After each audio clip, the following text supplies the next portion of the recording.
There was Molsheim. Right, let's get one thing straight. Most car companies are started by accountants or engineers with slide rules and sensible shoes. They're born out of a desire to make a profit, to build something practical. But Bugatti? Oh no, that was different. It was started in 1909 by an Italian artist named Ettore Bugatti, who just happened to build cars instead of painting canvases. He set up shop in Molsheim, a little town in the Alsace region. The point is, this wasn't a factory, it was an atelier, a studio. Ettore wasn't building transport, he was creating rolling sculptures. Ettore had a simple philosophy: if it was beautiful, it was probably right. Now, anyone can make a car look pretty. You can slap some swooping panels on a rubbish chassis and call it a design masterpiece.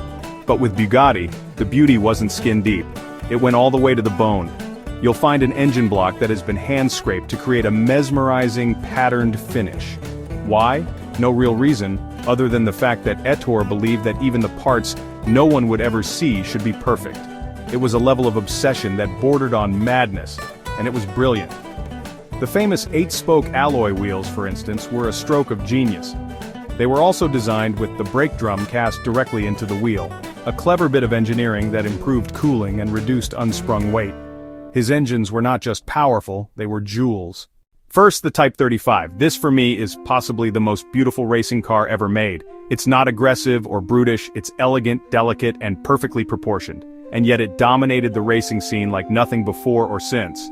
Then you have the complete opposite end of the spectrum, the Type 41, better known as the Royale. This car is the definition of glorious, magnificent excess. Its engine was a 12.7-liter straight-8, derived from an aircraft engine. And finally, bridging the gap between the racer and the royal barge, was the Type 57, the most legendary of which was the Type 57 SC Atlantic. The Atlantic is considered by many to be the most beautiful car ever created. In the 1920s and 30s, Bugatti wasn't just a participant in motorsport, it was motorsport. Legend has it that the Type 35 won over 1,000 races in its time. For a period it was winning on average 14 races every single week. In 1939, Ettore's son and heir apparent Jean Bugatti was killed while testing a Type 57 tank-bodied racer. Then came the war. The Molsheim factory was destroyed by bombing. Ettore Bugatti died in 1947, and with him the original spirit of the company he had built seemed to die too. An Italian entrepreneur named Romano Ardioli decided he was the man to resurrect the legend. The car he planned was the EB-110. It was powered by a 3.5-liter quad-turbocharged V12 engine. Despite its brilliance, the car was a commercial failure. In 1998, the Volkswagen Group, under Ferdinand Piëch, acquired the rights to the Bugatti brand. He had a vision for Bugatti that was so ludicrous, so completely over the top, that nobody thought it could be done. Volkswagen built a new modern atelier right back where it all began, in Molsheim, France. The Bugatti Veyron 16.4, when it finally launched in 2005, was more than just a car. It had an 8-liter quad-turbocharged W16 engine, producing 1,001 metric horsepower. In 2005, it hit a top speed of 408.47 kilometers per hour, making it the fastest production car on Earth. In 2016, they unveiled the Chiron. Power was boosted to an absurd 1,500 horsepower.